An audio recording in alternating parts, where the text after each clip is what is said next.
Vamos dar continuidade à carta de Paulo aos Romanos, capítulo 12, como o pastor falou. Vamos, com a graça do Senhor, terminar esse capítulo 12. Nós, na última semana, terminamos aí no verso 36. Nós já vimos nessa carta, não é, com o pastor Adriano, do versículo 1 até o versículo 11, onde ele tratou da questão de Maria, que estava em Betânia e ela derramou um vaso, quebrou, na verdade, um vaso precioso com um conteúdo precioso, um vaso de alabastro com nardo puro. Nós já fazemos sempre menção disso, porque é uma recapitulação para os que não vieram desde o primeiro dia. E ela unge o Senhor, derrama esse óleo, que é um óleo precioso, extraído desse nardo, que é uma raiz, né? E era um produto que não existia no local, portanto era um produto caro, de outras terras distantes, e tinha mais ou menos 300 dias de salário, seria a diária de um trabalhador, 300 dias para esse conteúdo do vaso. E ela mostra que aquilo que é precioso para a sua vida é mais precioso do que qualquer coisa que os homens consideram como precioso. Na verdade, até o próprio Judas, que estava ao lado, disse: que desperdício é esse, não é? De você desperdiçar um perfume como esse, quando aí aos pobres poderia ser vendido esse perfume e dado aos pobres. Pois Jesus disse: os pobres sempre tereis convosco. Ou seja, aqueles que precisam da necessidade das pessoas, nós somos aqueles que vão estar aqui para suprir a necessidade na medida do possível. Mas Jesus, eu não estarei sempre convosco.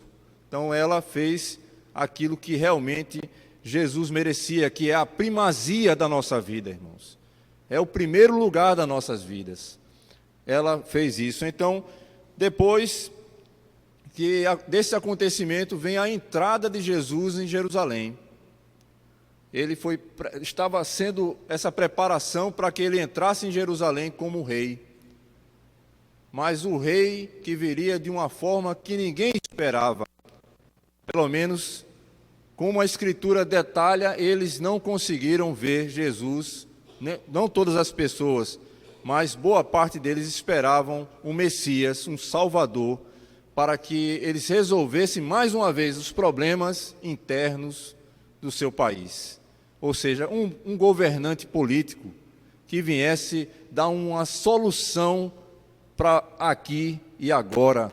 E Jesus entra em Jerusalém totalmente desprovido de qualquer pompa, como um rei que se apresentaria em um cavalo com suas vestes reais, e ele entra simples e humilde, montado num jumentinho, e aí ele é aclamado pelo povo, porque o povo viu um grande sinal que ele já havia feito, que seria o maior milagre, fisicamente falando, que Jesus fez, foi ressuscitar Lázaro, alguém que morreu há 4 dias, estava sepultado e foi ressuscitado pelo Senhor. Essa multidão que estava indo de outras terras longínquas para Jerusalém para adorar a Deus no período da Páscoa, toma conhecimento do que Jesus fez ao ressuscitar Lázaro dentre os mortos. Quando ele faz isso, nesse sinal, ele mostra que ele é a ressurreição e a vida. E aquele que esteja morto viverá. Então ele está mostrando que ele pode dar a vida eterna, mesmo que a pessoa venha a falecer e a morrer nessa terra. Então, mais do que uma ressurreição física, é a ressurreição do último dia, quando Jesus voltar e aqueles que creram no seu nome estarão garantidas a sua vida eterna, pois ressuscitarão com Cristo quando ele voltar sobre as nuvens do céu. Portanto, o mais importante é o que nesse momento que nós estamos vivos aqui, irmãos. porque o momento que nós vamos trabalhar aqui é o agora. Jesus está entrando em Jerusalém e só vão faltar 5 dias para a sua crucificação, desse momento aqui. Veja que este povo aclama Jesus aqui a partir do versículo 12 e o considera como rei. E é interessante que é o povo de Israel, os judeus, o consideram como rei e aclamam e proclamam ele sendo o rei de Israel. Mas é interessante que eles dizem: Hosana, bendito que vem em nome do Senhor. Quando falam Hosana, eles estão dizendo: salva-nos agora, Senhor. Salva-nos agora, Senhor. Tu és bendito, o rei de Israel. Que salvamento é esse, irmãos, que muitos têm esperado de Cristo? Nesses nossos dias, muitos têm esperado um salvamento para as suas questões pessoais. Fazem de Cristo aquele que pode resolver seus problemas, e eu sei que nós temos problemas, mas nós temos que nos preocupar com algo que é eterno. Portanto, no capítulo 6 aqui, quando esse povo proclama rei e espera o rei que libertasse esse povo da tirania dos romanos, ou seja, dos problemas pessoais que eles estavam passando, como nós também temos problemas pessoais com a questão de nossa nação, os problemas econômicos que nós vivemos, problemas com saúde, com tantas outras coisas que nós estamos passando. E aí, irmãos, esse povo esperava que Jesus entrasse para resolver essa questão pessoal deles. Só que eles não estavam enxergando que existe uma questão pessoal deles, individual, de cada um, muito pior do que qualquer coisa que nós venhamos a passar nessa terra, que é a cegueira espiritual. Quando nós só enxergamos as coisas dessa vida, irmãos, diz o apóstolo Paulo, que se esperarmos em Cristo somente nessa vida, nessas coisas dessa vida aqui, como esse povo esperava em Cristo uma resolução para resolver as suas vidas pessoais, Paulo diz que são os mais infelizes de todos os homens os que esperam em Jesus ou em Cristo somente para essa vida. Se nossa visão é uma visão para ir aqui e agora, nós vamos ser infelizes, porque o próprio Cristo disse: no mundo tereis aflições, mas não vamos ficar só com as aflições que nós temos. Tende bom ânimo, porque eu venci o mundo. Quando ele vence o mundo, a vitória de Cristo no mundo é a nossa vitória, irmãos. E qual é a vitória nossa? A nossa fé. A nossa vitória é a fé, que vence o mundo, que vence essas coisas que estão aqui. As dificuldades que nós estamos vivendo é vencida pela fé. Por quê, irmãos? Quando nós cremos em Cristo, e a palavra que nós vamos trabalhar, isso aqui, estou fazendo essa introdução, porque aqui, nesses versículos finais, nós vamos ver aqui, eu estou só fazendo uma recapitulação, tem a ver com a explicação da incredulidade dos judeus, ao povo pelo qual Jesus veio. Jesus veio a esse mundo primeiro aos seus, e depois ele foi, através dos seus apóstolos, discípulos, levar as nações, que nós somos as nações que fomos alcançados. E nós vamos ver um pouco sobre isso. Então veja que, na realidade, em João 6, Jesus diz: há um povo pelo qual ele multiplicou o pão. Pão é necessidade básica. Pão é necessidade básica das nossas vidas. E quando Jesus multiplica os pães, uma multidão seguia Jesus, depois que ele multiplicava os pães. Queriam que ele continuasse a fazer esses milagres para eles, porque imagine, do nada ele multiplica os pães, então sacia a nossa fome natural. Mas Jesus, quando faz esse sinal, ele quer mostrar que ele é o pão da vida, mas é o pão espiritual que sacia a nossa alma, o nosso espírito, e a nossa alma é sedenta pelas coisas do Senhor, porque quando você come esse pão, que representa as coisas básicas da nossa vida, amanhã, não digo nem amanhã, daqui a algumas horas você vai estar com fome novamente. Mas, quando nós nos alimentamos do pão eterno, é um alimento para a vida eterna, irmãos. É um alimento garantido para a tua vida eterna, porque quem garante que você amanhã estará vivo? Você come hoje o pão natural, amanhã você talvez não possa mais comer esse pão.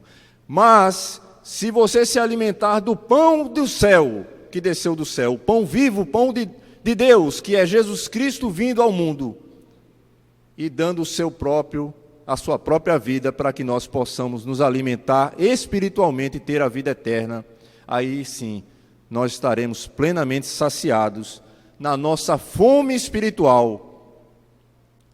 É isso que nós estamos vendo aqui. E aí, irmãos, depois dos judeus considerarem eles como o rei de Israel, acontece aqui no versículo 20 do capítulo 12, que alguns gregos desejavam ver Jesus. O que é isso?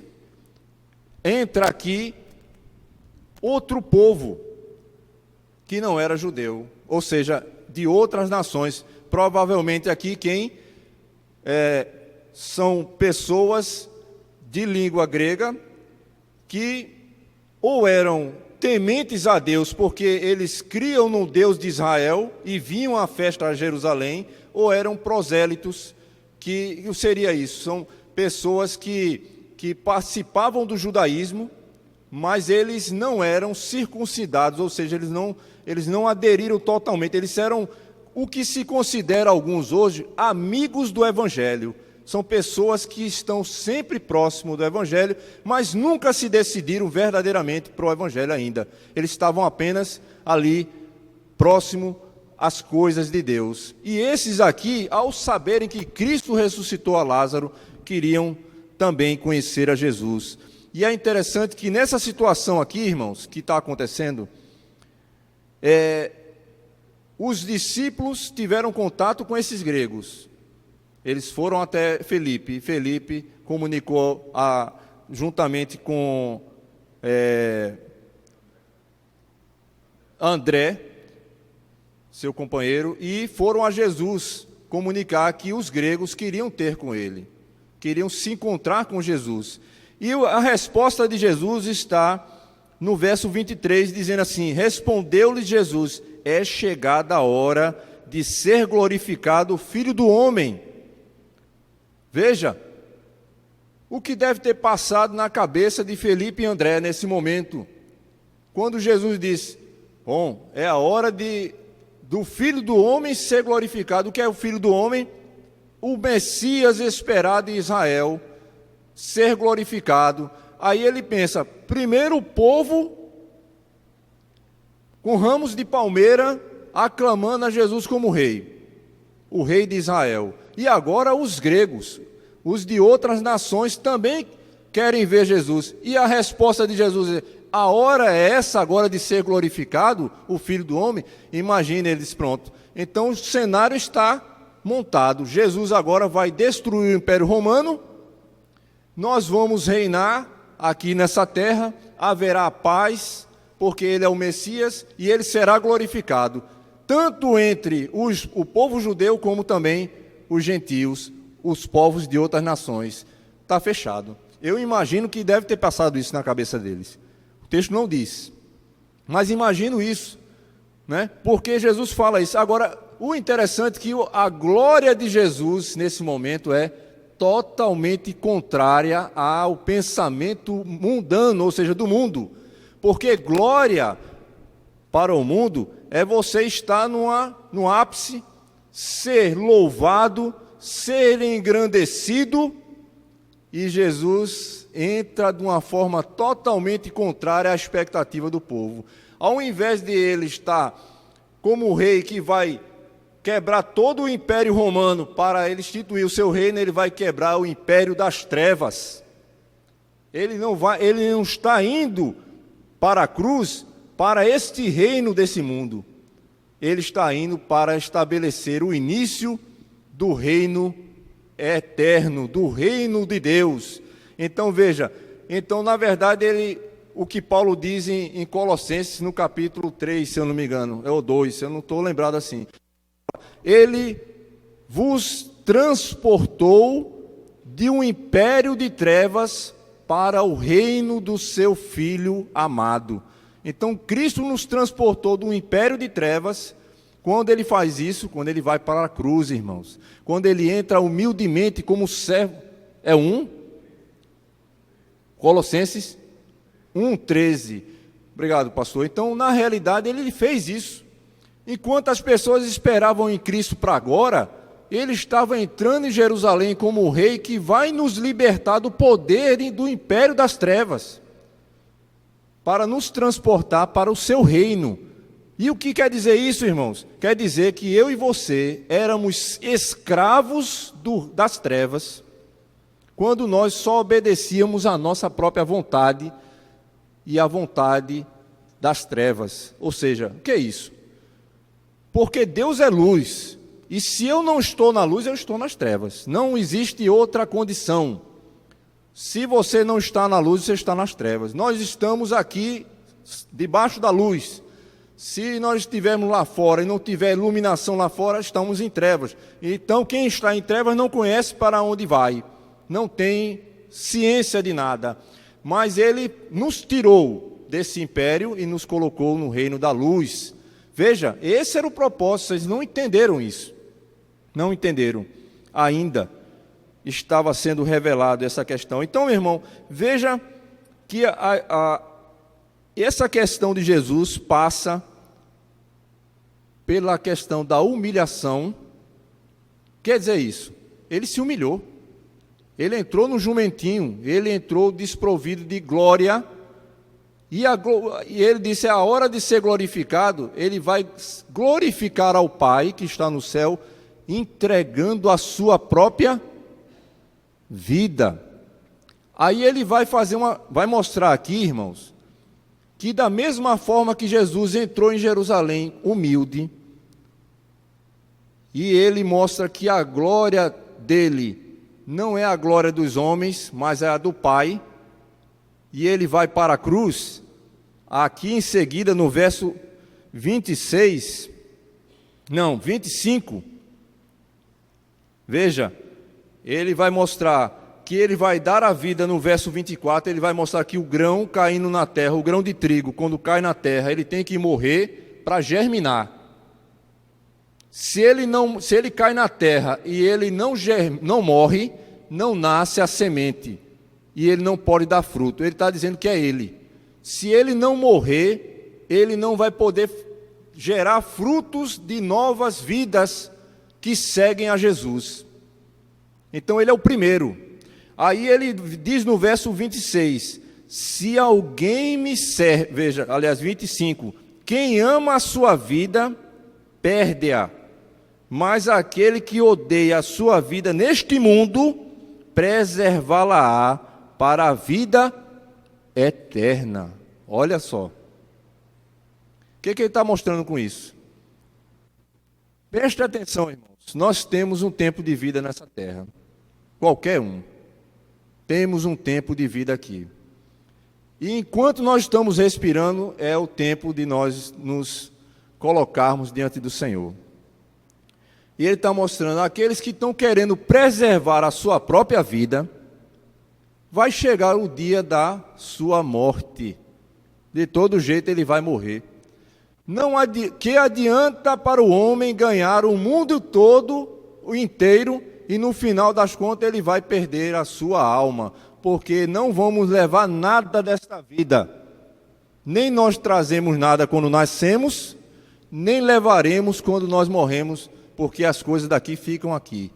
Mas aqui ele está dizendo, se você está preocupado em preservar a sua vida nesse mundo, você vai perder. Mas ao contrário, se você não está preocupado nesse sentido aqui, com as coisas só dessa terra, mas com a sua vida eterna, sua vida espiritual, aí sim você vai achar, porque mesmo que você morra, e um dia todo mundo vai partir, você tem a garantia da vida eterna em Cristo Jesus. Então ele está mostrando a diferença das coisas essenciais para nós e as coisas passageiras, irmão. nós precisamos ter noção do que é eterno e do que é passageiro. Então, lógico, se você tem uma visão espiritual dada pelo Senhor adequada, você vai valorizar mais as coisas do alto, as coisas relacionadas ao que Cristo ensinou, do que propriamente do que o mundo tenta nos mostrar e nos ensinar. Porque nós vivemos e vemos essas coisas do dia a dia, a tendência nossa é olhar mais para essas coisas do dia a dia do que para as coisas que eu não consigo ver. Não é verdade? É. Porque as coisas espirituais, elas não conseguem ser vistas, né, pelos olhos naturais, mas pelos olhos da fé. Portanto, eu preciso orar e pedir que o Senhor nos mostre, ilumine pela sua palavra a sua vontade para a minha vida, aqui, enquanto eu estou aqui. Então, irmãos, veja, aqui em seguida, ele vai mostrar aqui, no verso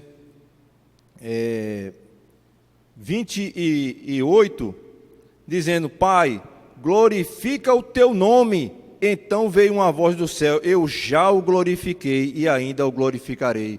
Veja que ele disse que é chegada a hora do Filho do Homem ser glorificado, e ele disse: glorifica a mim, não o teu nome. Glorifica o teu nome. Então o Pai no céu disse: eu já glorifiquei o meu nome em ti. Porque sabe qual é a glória do Pai ser glorificado no Filho? É porque ele foi obediente até a morte, e morte de cruz. Ele foi obediente em tudo, e nessa obediência ao Senhor, ao Pai, ele o glorificou. E ele disse: ainda o glorificarei. Quando ele o ressuscitar dentre os mortos. A maior glória que nós teremos, irmãos, é quando não estivermos mais nessa vida, mas aqueles que verdadeiramente creram serão glorificados quando Cristo voltar, porque ele foi o primeiro. Porque Filipenses no capítulo 2 vai dizer que como ele se humilhou, ele se esvaziou e se humilhou a si mesmo, e ele tomou a cruz e foi até a morte, obediente até a morte, e morte de cruz. Deus o exaltou sobremaneira e lhe deu um nome que está acima de todo nome, para que ao nome de Cristo se dobre todo joelho, no céu, na terra e debaixo da terra, e toda língua confesse que Jesus Cristo é o Senhor. Veja, irmãos, que isso é que é a glória que está em Cristo. E aí, irmãos, nós precisamos entender isso, porque ele está mostrando que aquele que quiser preservar a sua vida vai perdê-la, mas quem por minha causa preservar a sua vida por minha causa, que ele está mostrando aqui, vai achar quando ressuscitar dentre os mortos. E aí, irmãos, continuando no verso 31, ele diz: chegou o momento de ser julgado este mundo, e agora o seu príncipe será expulso. E eu, quando for levantado da terra, atrairei todos a mim mesmo. Verso 33, isto dizia, significando de que gênero de morte estava para morrer. Notem uma coisa, irmãos, a palavra da cruz é uma palavra que não é fácil para se ouvir. Não é. Porque a palavra da cruz nos mostra o quanto nós estamos distante do Senhor. Muitas vezes, assim, quando o Evangelho é pregado, quem está distante do Senhor vê quando aquele realmente é alguém que foi iluminado pela luz do Evangelho. Ele consegue ver a sua vida em relação à vida de Cristo. Ele consegue ver a distância que ele está, e aí gera sim o arrependimento na sua vida. Ele diz, o príncipe desse mundo, no caso aqui, que ele será expulso, no sentido de quem é o príncipe desse mundo? Satanás e seus anjos caídos, que tentam cegar e cegam verdadeiramente o entendimento dos incrédulos, para que não lhes resplandeça a luz da glória do Evangelho de Cristo. Então veja que na realidade, ele está mostrando aqui que quando ele for levantado da terra pela cruz, ele atrairá a todos os povos da face da terra a ele mesmo. Ele disse, mostrando de que tipo de morte ele vai morrer. Isso causou um problema na cabeça daquele povo que aclamou Jesus, dizendo, hosana ao rei. Como assim que o rei entra em Jerusalém e depois ele diz que ele vai morrer na cruz? Como pode? Se nós estamos esperando o Messias que vai nos livrar do poderio do Império Romano e nos vai dar uma vida de paz nessa vida aqui. Como? E eles perguntam aqui, replicou-lhes no verso 34, pois a multidão, nós temos ouvido que da lei que o Cristo permanece para sempre, e com ele, e como dizes tu, ser necessário que o Filho do Homem seja levantado. Quem é esse Filho do Homem? Em outras palavras, ele diz, como assim? O Messias esperado para Israel, o rei de Israel, o reinado dele não é eterno? Como é que você está dizendo aí que esse Filho do Homem que você está falando vai morrer numa cruz, levantado numa cruz? Como assim? Quem é esse? Porque não pode ser você. Não pode ser você, tem que ser outro que você está falando, né? Em outras palavras, Jesus nem respondeu sobre isso, mas e disse o que era mais importante agora para vocês, é isso que ele vai dizer no verso 35. Respondeu-lhe Jesus, a pergunta deles, né? Ainda por um pouco a luz está convosco, andai quanto tendes a luz, para que as trevas não vos apanhem, e quem anda nas trevas não sabe para onde vai. Olha aí o que é a resposta de Jesus. Você quer saber o quê? O que eu vou dizer para você como resposta é o que é o mais necessário para a sua vida. Eu sou o mais necessário para a sua vida. Porque eu sou a luz do mundo e estou aqui com vocês. Enquanto vocês me entendem aqui comigo, vocês estão comigo, então ande nessa luz. Porque se você não andar comigo, se você não estiver comigo, você estará em trevas. E quem está em trevas não sabe para onde vai. Sabe aquela história, você está caminhando nas trevas e o próximo passo que você vai dar é um abismo sem fim. Você vai cair no abismo e você não sabe que é o abismo. Esse é o pior problema do mundo, porque o mundo jaz no maligno, eles estão em trevas, eles não sabem para onde estão indo. Mas quem está na luz está enxergando. Por isso, a necessidade maior é de Cristo, da pessoa do Senhor. Essa é a maior necessidade que nós temos para a nossa vida, irmãos.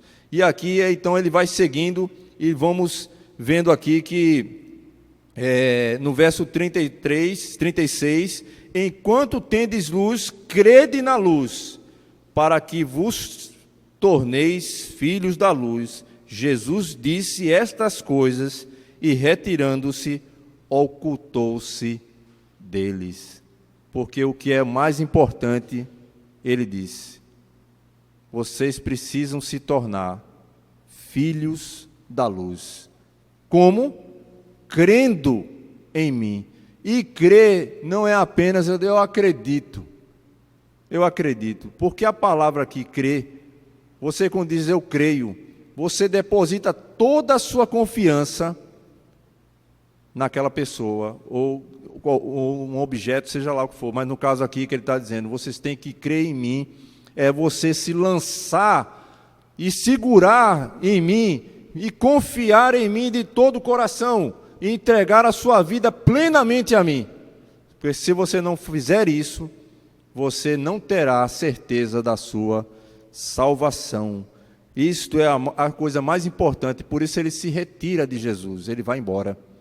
Ou, aliás, Jesus se retira deles e sai, porque ele deixou eles pensativos do que era mais importante para as suas vidas, as coisas dessa vida. Quer ganhar a sua vida, quer preservar a sua vida aqui nesse mundo, ou você vai viver uma vida que até você partir dessa vida, morrer, até você morrer, até o seu último dia, você vai permanecer crendo e confiando na promessa de Jesus.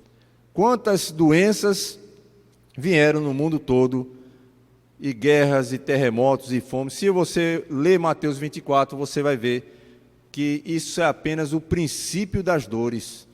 As coisas nessa vida, elas são agruras, tem momentos felizes, tem momentos mais de dificuldades que nós estamos vivendo. Mas eu vou dizer uma coisa, no último domingo, trouxe uma palavra que o apóstolo Paulo falou, que em Filipenses, no capítulo 1, que ele disse, olha, para mim, o viver é Cristo e o morrer é lucro. Porque, irmãos, quem está com Cristo e partiu dessa vida, ele entrou na glória do Pai e descansou das suas fadigas. E as suas obras o acompanharam, como diz Apocalipse. Bem-aventurados os mortos que desde já morrem no Senhor. Sim, diz o Espírito, porque descansam das suas fadigas e as suas obras os acompanham. Então veja, irmãos, quando ele se oculta e diz que crer no Senhor é o mais importante, a partir do versículo 37 até o versículo 50, que é o final dessa carta, João vai explicar por que estes judeus, primeiro, porque Jesus veio para os judeus, não creram nele. É interessante, veja o que diz o verso 37. E embora tivesse feito tantos sinais na sua presença, não creram nele, para se cumprir a palavra do profeta Isaías, que diz, Senhor, quem creu em nossa pregação? E a quem foi revelado o braço do Senhor? Só até aí. Você imagina isso, irmão? Sabe essa pergunta? Quem creu? Quem creu em nossa pregação? Veja que é interessante o apóstolo João fazer essa citação. Porque quando Cristo veio, ele veio para o que era seu. E os seus não o aceitaram, quer dizer, os judeus. E aqui ele está falando propriamente para os judeus. Então veja, embora tivesse feito tantos sinais, e que sinais são esses? São aqueles descritos em Mateus 11. Você lembra aquela questão de João Batista? João Batista preso. João Batista veio antes de Cristo, pregando no deserto que viria o Messias. E ele foi preso antes de ser decapitado. Então, os discípulos foram até João Batista na prisão e ele pergunta, vê e pergunta a este que está aí, Jesus, se ele é aquele que estavam esperando ou vamos ter que esperar outro? Ele é verdadeiramente o Messias? E qual é a resposta de Jesus? Quando eles chegaram lá, dize a João que os cegos veem, que os paralíticos andam, que os mortos ressuscitam, e o evangelho de Deus é pregado aos pobres. Estes sinais foram dados a eles, eles viram, estavam de perto vendo sinais. Mas, irmãos, será que isso é necessário para a nossa salvação? Ver o que Cristo fez, os milagres, as maravilhas que Ele fez, e isso é o mais importante, aquilo que Ele pode fazer por nós aqui. Olha, se nós voltarmos algumas páginas aqui, nós vamos ver aqui no capítulo 2, olha só, capítulo 2, no verso 23, veja, na minha Bíblia tem um subtítulo que diz, muitos creram em Jesus, muitos, uma multidão que creram em Jesus, e por quê? Por causa dos sinais, por causa dos milagres que ele fez. Veja o que diz aqui, estando ele em Jerusalém durante a festa da Páscoa, muitos vendo o que, irmãos? Os sinais que ele fazia, creram no seu nome. Olha, hein? Está cheio de gente crendo porque vê coisas que acontecem na vida de A ou B ou C, de outras pessoas, e estão vendo, então, que fé é essa que eles estão tendo? Uma fé verdadeira e genuína? Não, mas veja o que Jesus diz a respeito desse povo. Mas, verso 24, o próprio Jesus não se confiava a eles, porque os conhecia a todos. Eles não creram por causa dos milagres de Jesus, mas Jesus viu o coração e disse: não, eu não me confio que você, ele, o próprio Jesus, que conhece o nosso ser, o nosso interior, viu que realmente isso aí é fogo de palha, isso aí é só aquela fé superficial, onde eles só estão vendo ali as coisas acontecerem, estão ali no meio, eu acredito, mas é aquele negócio de boca para fora, não é uma fé genuína. Aí ele diz no verso 25, e não precisava de que ninguém lhe dissesse testemunho a respeito do homem, porque ele mesmo sabia o que era a natureza humana. Então, irmão, tem muita gente que é crente nominal, ele só se diz que é crente, que ele crê, só de nome.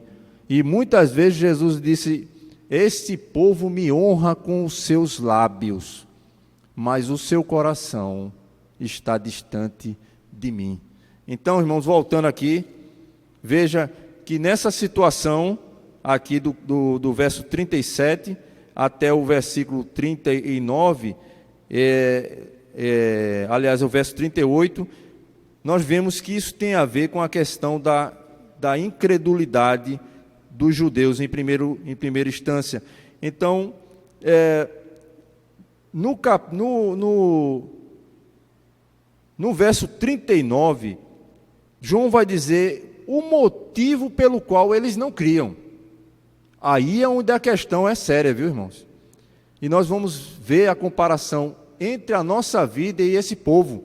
Você imagina que nós estamos aqui porque nós vimos o Evangelho sem ver, e esse pessoal eles viram Cristo face a face e viram que os seus sinais fizeram entre o povo. Então veja o que diz o verso 39. Por isso não podiam crer, porque Isaías disse ainda: cegou-lhes os olhos e endureceu-lhes o coração, para que não vejam com os olhos, nem entendam com o coração, e se convertam e sejam por mim curados. Olha que palavra difícil, viu, irmão? O que quer dizer isso aí?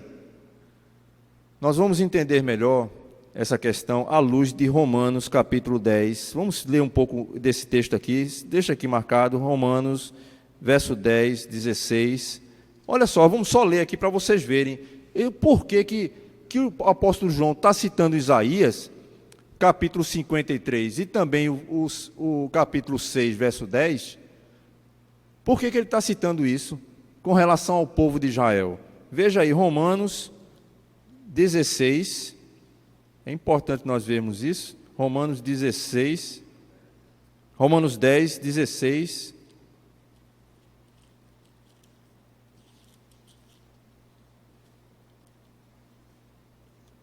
Veja bem, vou só ler para vocês entenderem um pouco. Veja, na minha Bíblia tem: Israel não pôde alegar falta de oportunidade. O que é isso? Eles eram o povo de Deus. E ali, naquele povo, oportunidade não faltou. O próprio Cristo andou com eles, fez sinais, eles estavam junto deles, então não tinha desculpa. Aí veja bem, verso 16. Mas nem todos obedeceram ao Evangelho, pois Isaías diz: Senhor, quem acreditou na nossa pregação? Veja que Paulo também está citando aqui a mesma coisa. E assim a fé vem pela pregação, e pela pregação pela palavra de Cristo. Verso 18, mas pergunto, porventura não ouviram? Sim, por certo eles ouviram o Evangelho. Aí veja, pulando aqui para o verso 20, diz assim: Isaías a mais se atreve e diz: fui achado pelo que não procuravam, revelei-me aos que não perguntavam por mim. E verso 21, quanto a Israel, porém, diz: todo dia estendi as mãos a um povo rebelde e contradizente. Todo dia eu estava aqui com você. Olha só, todo o tempo eu estava aqui com vocês. E a rejeição o tempo todo. É duro isso. Mas veja, no capítulo 11. Pergunto, pois, terá Deus porventura rejeitado o seu povo? De modo nenhum, porque eu também sou israelita da descendência de Abraão, da tribo de Benjamim. Sabe o que está acontecendo aqui? Deus não rejeitou o seu povo. Deus tem um povo dentro de outro povo. Um povo geral e o seu povo está ali dentro. Interessante isso, né? Então veja, no capítulo 11, verso 2 diz: Deus não rejeitou o seu povo, a quem de antemão conheceu. Ou não sabeis que a Escritura se refere a respeito de Elias como insta perante Deus contra Israel, dizendo: Senhor, mataram os teus profetas, arrasaram os teus altares, e só eu fiquei e procuraram tirar minha vida. Que lhe disse, porém, a resposta divina: reservei para mim 7.000 homens que não dobraram joelhos diante de Baal. Assim, pois, também agora, no tempo de hoje, sobrevive um remanescente segundo a eleição da graça. Sabe o que é isso, irmãos? E vocês estão aqui hoje buscando a presença do Senhor. E muitos, eu sei que há uma crise no país com essa questão de saúde, mas observe que no meio do povo, ele reservou o remanescente da graça, aquele pequeno povo no meio do povo completo. Então observe, irmãos, que é nesse sentido que eu estou dizendo, que ele está mostrando aqui, que Israel, ele não creu. Não foram todos de Israel que não creram, porque Paulo dizendo: eu sou de israelita, eu criei. Então, no meio daqueles que se dizem crentes de nome, haverá o remanescente fiel, que verdadeiramente creu. Então, Deus não falhou com o seu povo, nem também conosco, porque aqueles que vão embora, como Cristo pregou, e o povo foi embora por causa da sua palavra, e ele diz a Pedro, depois de tudo: se vocês não querem ir com eles também? Aí Pedro responde: para quem iremos nós, Senhor, se só tu tens as palavras de vida eterna? Para onde nós vamos? Se somente esse pequeno povo, Deus honra aqueles que verdadeiramente buscam a sua presença, que creem verdadeiramente no seu nome. Então, voltando aqui, irmãos, ele vai mostrar no verso 41, dizendo: isto disse Isaías, porque viu a glória dele e falou a seu respeito. Veja, o que ele está mostrando aqui, irmãos?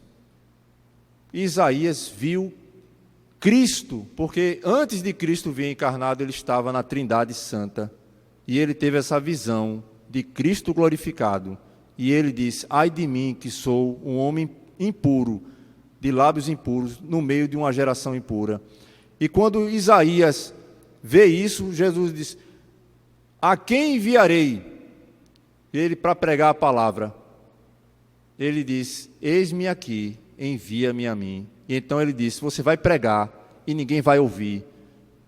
Eu vou endurecer o coração deles, vou tapar os seus ouvidos, os seus olhos, você vai pregar. Por isso diz: quem, Senhor, ouviu a nossa pregação?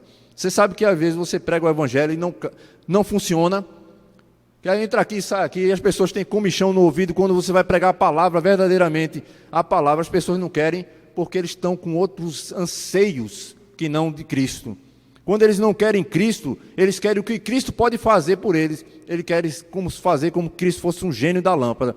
Cristo faz isso para mim, Cristo faz isso.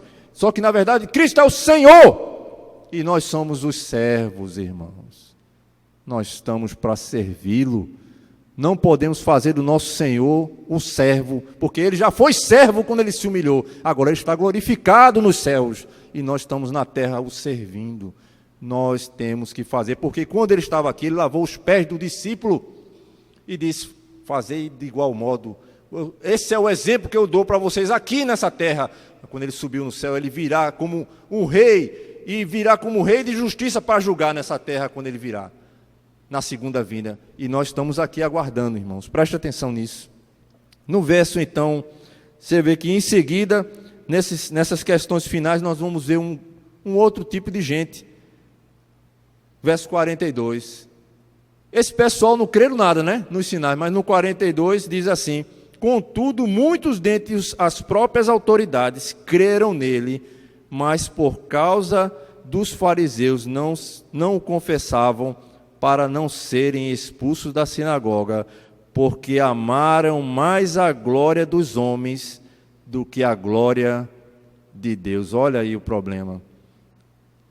Os que rejeitaram a Cristo, agora os que creram, mas não o confessaram. E o Senhor já disse lá em Mateus, se eu não me engano, no capítulo 10, vai dizer assim: aquele que me confessar diante dos homens, eu o confessarei diante do meu Pai que está no céu. Mas aquele que me negar diante dos homens, eu também o negarei diante dos meus santos anjos no céu. Veja que isso é muito sério. E esse povo aqui é aquele que crê. Eles entenderam que ele era o Messias, mas a glória dos homens era mais pesada para eles do que a própria vida do Senhor. Ou seja, eles amaram mais a sua vida e as coisas dessa vida do que a glória, de que glorificar o nome do Senhor. E eles o negaram diante dos homens. Então, essa segunda classe, eu acho que ainda é pior do que a primeira. Porque eles é comparado a esses aqui, sabe o quê? Aqueles de Mateus 6, ou de Hebreus 6, que eles provaram o dom celestial, poderes do mundo vindouro, o dom do Espírito Santo, e negaram a Cristo. E é impossível renová-los outra vez ao arrependimento. E aí, irmãos, tem muita gente no nosso meio dessa forma. E a gente vê aqui, sabe, aqui no final, no 44, ele vai mostrar aqui o resumo do ensino de Jesus.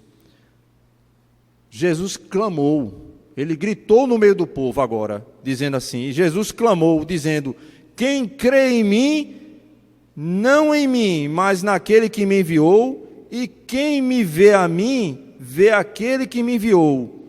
Eu vim como luz para o mundo, a fim de que todo aquele que crê em mim não pereça nas trevas. O que quer dizer isso? Esse outro grupo aqui, irmãos, é aquele que realmente vê além dos sinais de Cristo. É como aqueles que verdadeiramente creram. Eles não viram apenas o que Cristo fez, mas viram o próprio Senhor como sendo o Filho de Deus, como Deus encarnado. Esses sim, viram verdadeiramente o que Cristo veio fazer aqui. E o que João mostra em todo o Evangelho é que todos creiam que Jesus Cristo é o Filho de Deus. Estes aqui sim viram, porque de fato eles conseguiram ver aquilo que realmente Cristo era. Mas aí a partir do verso 47, ele diz assim: se alguém ouvir as minhas palavras e não as guardar, eu não o julgo, porque eu não vim para julgar o mundo, e sim para salvá-lo. Quem me rejeita e não recebe as minhas palavras, tem quem o julgue. A própria palavra que tenho proferido, essa o julgará no último dia. Irmãos, isso é muito sério. Porque eu penso assim, que realmente as palavras do Senhor estão na vida de alguém que verdadeiramente creu, ele demonstrará que é um discípulo de Cristo. E o que ele está falando aqui é muito sério. Quem me rejeita não recebe as minhas palavras, e não tem quem o julgue. Ou seja, a rejeição de Cristo não é uma rejeição só de boca, mas é também uma atitude em tudo que ele ordenou, em tudo que ele ensinou. Então, quem creu em Jesus tem que buscar viver a sua palavra. Aí você, veja, você tem outra palavra além de crer no Evangelho de João, que é permanecer. Permanecer. Se as minhas palavras permanecerem em vós. Então veja que essa questão de aquele que creu verdadeiramente, as palavras de Cristo estão permanentes na sua vida. Então, crer e viver é algo que faz parte do verdadeiro cristão, daquele que realmente creu em Cristo. E verso 49 a 50 ele vai dizer: porque eu não tenho falado por mim mesmo, mas o Pai que me enviou, esse me tem prescrito o que dizer e o que anunciar. E sei que o seu mandamento é a vida eterna. As coisas, pois, que eu falo, como o Pai me tem dito, assim eu falo. E essa palavra está firmada nos céus, e a palavra do Senhor é verdade. Então, sabendo disso, irmãos, como a nossa vida se portará diante dessa palavra? Porque, irmãos, há uma questão muito séria aqui, em Mateus, para finalizar, em Mateus capítulo 13, eu gostaria que vocês abrissem aí para a gente finalizar. É muito conhecida, né, a questão da parábola do semeador, e a parábola tem a ver com a palavra, não é isso? Se a palavra está em nós, se alguém rejeitou a sua palavra, vamos ver. Veja que eu vou pegar a partir do verso 4. Mateus 13, 4. E ao semear uma parte, caiu à beira do caminho, e vindo as aves a comeram. Outra parte caiu no solo rochoso, onde a terra era pouca, e logo nasceu, visto que não ser profunda a terra. E logo nasceu, visto não ser profunda na terra. Saindo, porém, o sol a queimou, e porque não tinha raiz, secou-se. Outra caiu entre os espinhos, e os espinhos cresceram e a sufocaram. Outra, enfim, caiu em boa terra, e deu fruto, a 100, a 60 e a 30 por um. Quem tem ouvidos para ouvir, ouça. Agora veja a explicação da parábola. Então, verso 10, se aproximaram os discípulos e lhe perguntaram: por que lhe falas por parábolas? Ao que lhe respondeu: porque a vós outros é dado conhecer o mistério do reino dos céus, mas àqueles não lhes é concedido. Que privilégio, irmãos, nós temos. Essa palavra do Evangelho chegou ao nosso coração numa terra boa, porque é um privilégio do Senhor, porque a vós é dado conhecer, mas aos outros não. Veja o que Jesus está falando. Verso 12, pois ao que tem lhe dará, e terá em abundância, mas ao que não tem, até o que tem lhe será tirado. Verso 13, por isso lhe falo por parábolas, porque vendo não veem, e ouvindo não ouvem, nem entendem, de sorte que neles se cumpre a profecia de novo de Isaías. Veja, de Isaías: ouvireis com os ouvidos e de nenhum modo entendereis. Vereis com os olhos e de nenhum modo percebereis. Porque o coração deste povo está endurecido, de mau grado ouviram com os ouvidos e fecharam os olhos, para não suceder que vejam com os olhos, ouçam com os ouvidos, entendam com o coração e se convertam e sejam por mim curados. Olha como nós somos bem-aventurados, irmãos. Verso 16. Bem-aventurado, porém, os vossos olhos, porque veem, e os vossos ouvidos, porque ouvem. Pois, em verdade vos digo, que muitos profetas e justos desejaram ver o que vedes e não viram, e ouvir o que ouvis e não ouviram. Aí, verso 20. O que foi semeado em solo rochoso, esse é o que ouve a palavra e a recebe, logo com alegria, mas não tem raiz em si mesmo, sendo antes de pouca duração, e eles chegando à angústia ou à perseguição por causa da palavra, logo se escandaliza. Lembra aí daqueles que creram, mas por causa dos fariseus, e temeram ser expulsos da sinagoga, não confessaram a Cristo, são esses. Quando vem a perseguição, a angústia, o medo, aí esses são piores. Então veja, irmãos, e no verso 22 ele diz: o que foi semeado entre os espinhos é o que ouve a palavra, porém os cuidados do mundo e a fascinação das riquezas sufocam a palavra e ficam infrutíferas. Mas, verso 23, o que foi semeado em boa terra é o que ouve a palavra e a compreende, esse frutifica e produz 100 a 60 e 100 por 1. Eu creio que os que estão aqui nessa noite, que permaneceram aqui até agora, são os que caíram até a semente da palavra na terra boa. Por isso, nossa obrigação é frutificar no Senhor até que Ele venha e ser sal e luz nesse mundo de treva. Que Deus nos abençoe e nos faça compreender sempre a sua vontade, em nome de Jesus.